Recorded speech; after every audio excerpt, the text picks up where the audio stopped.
हाँ जी मेरे प्यारे प्यारे दोस्तों, कैसे हैं आप सब। और उम्मीद करता हूं भाई कि आप लोग बिल्कुल अच्छे होंगे, बिल्कुल बिंदास होंगे। जहां पर भी होंगे आप लोग बिल्कुल स्वस्थ होंगे, मस्त होंगे और समय निकाल करके स्पोर्ट्स टॉक भी देख रहे होंगे भाई। अब जो मैच है वो फाइनल मैच है लॉर्ड्स में, जो कि रविवार को खेला जाएगा, यानी कि एक दिन के बाद कल सैटरडे संडे को फाइनल मैच खेला जाएगा। भारतीय टीम के पास में बहुत ज्यादा समय नहीं है रिकवर करने का, इंग्लैंड के पास में भी नहीं है।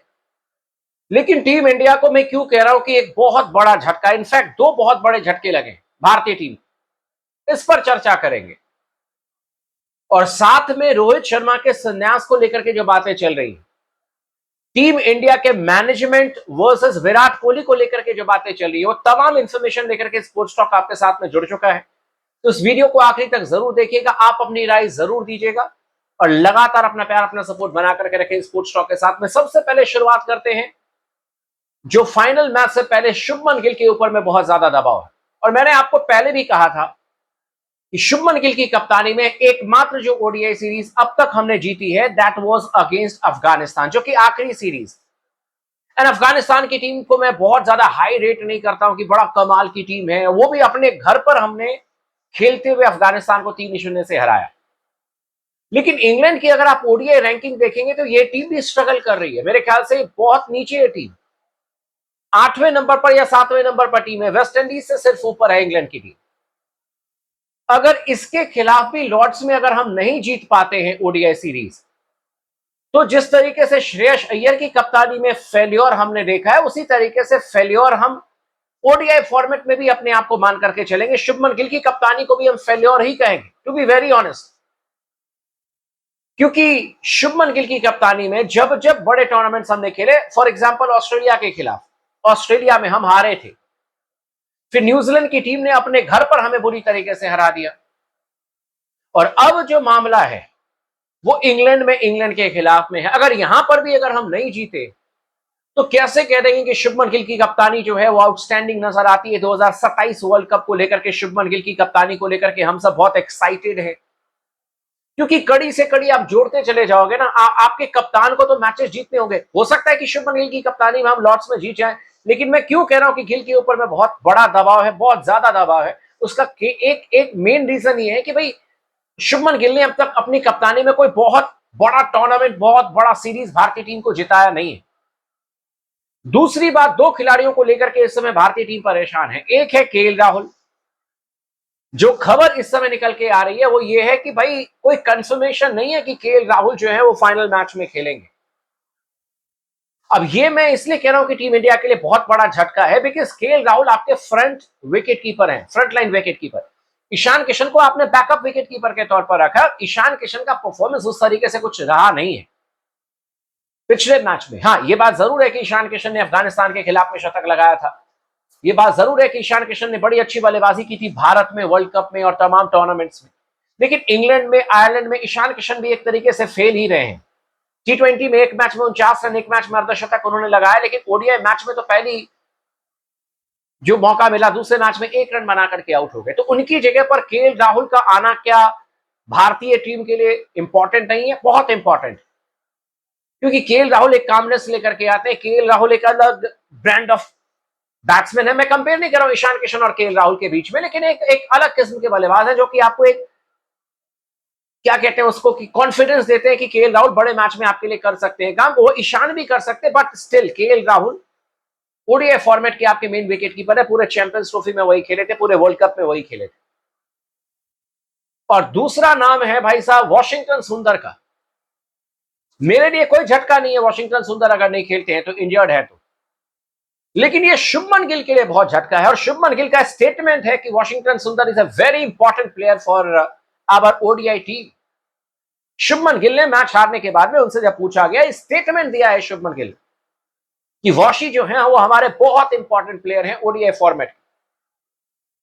लेकिन वॉशिंगटन सुंदर जिस तरीके से इंजर्ड हुए, 1 या 2 रन बनाया, उसके बाद गेंदबाजी करने के लिए नहीं आए, मैदान पर आए ही नहीं। और उनको लेकर के भी ये खबर आ रही है कि हो सकता है कि वॉशिंगटन सुंदर आपको ना खेलते हुए देखें अगले मैच में, यानी कि जो तीसरा ओडीआई मैच खेला जाएगा लॉर्ड्स में रविवार को, बिकॉज वो पूरी तरीके से फिट नहीं है।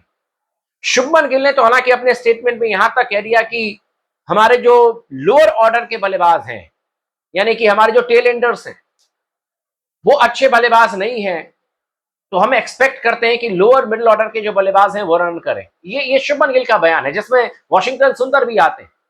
लेकिन आप मुझे बताओ कि अगर हमारे टेल एंडर्स बल्लेबाज बल्लेबाजी करना नहीं जानते हैं, तो क्या बल्लेबाजी करना शुभमन गिल हमारे टेल एंडर्स का काम है? तो फिर आप आकर के क्यों नहीं फास्ट बॉलिंग कर लेते हैं? आप ही आकर के स्पिन बॉलिंग कर लीजिए, विराट कोहली से लेग स्पिन करवा लीजिए, रोहित शर्मा से ऑफ स्पिन करवा लीजिए, श्रेयस अय्यर से तेज गेंदबाजी करा लीजिए।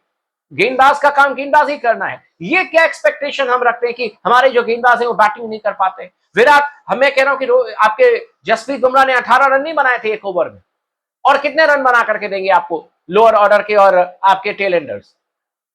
लेकिन मैंने कभी ये नहीं सुना कि गेंदबाज शिकायत कर रहा है कि यार शुभमन गिल ने गेंदबाजी नहीं की, विराट कोहली ने गेंदबाजी नहीं की।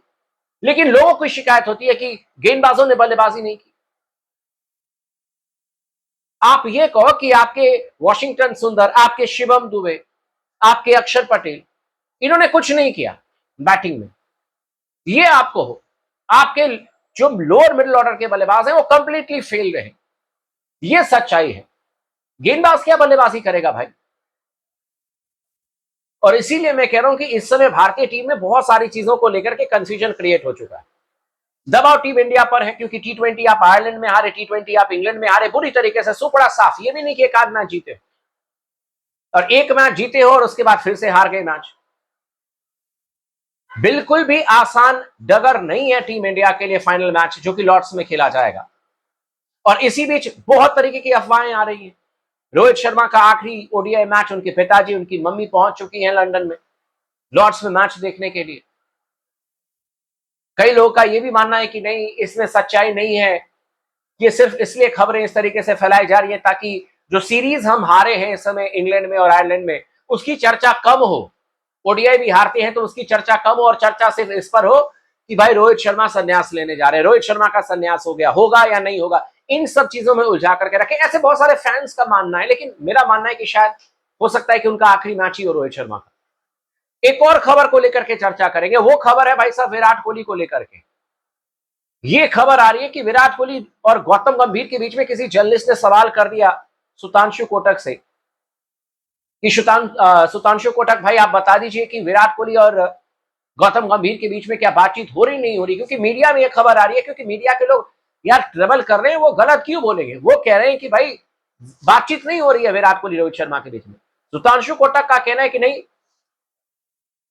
आज ही 10 बार उन्होंने बात किया, 11 बार आज उन्होंने बात किया। लेकिन कल जो एक तस्वीर आई थी, जो मैंने थंबनेल में भी लगाई है, रोहित शर्मा, विराट कोहली और जसप्रीत बुमराह जिस तरीके से ड्रेसिंग रूम के बाहर बैठे थे, उस तस्वीर को देख करके कुछ ऑब्जर्वेशन आप कर सकते हैं। उसे देख करके साफ तौर पर नजर आ रहा है कि there is something wrong in the dressing room. ये सच्चाई है भाई। मेरे ख्याल से आप लोग भी इतना क्रिकेट देखते हैं, समझते हैं। विराट कोहली का चेहरा देखिए टेंशन में, रोहित शर्मा का चेहरा देखिए टेंशन में, जसप्रीत बुमराह वर्ल्ड नंबर 1 गेंदबाज टेंशन में। किस वजह से टेंशन में? किसकी वजह से टेंशन में? मुझे तो लगता है कि फाइनल मैच जीतना भी कहीं लेने के देने ना पड़ जाए भाई लोगों। बाकी आप लोगों का क्या कहना है? आप कमेंट जरूर कीजिएगा, चैनल को सब्सक्राइब कर दीजिएगा और वीडियो को जरूर लाइक कर लीजिएगा दोस्तों।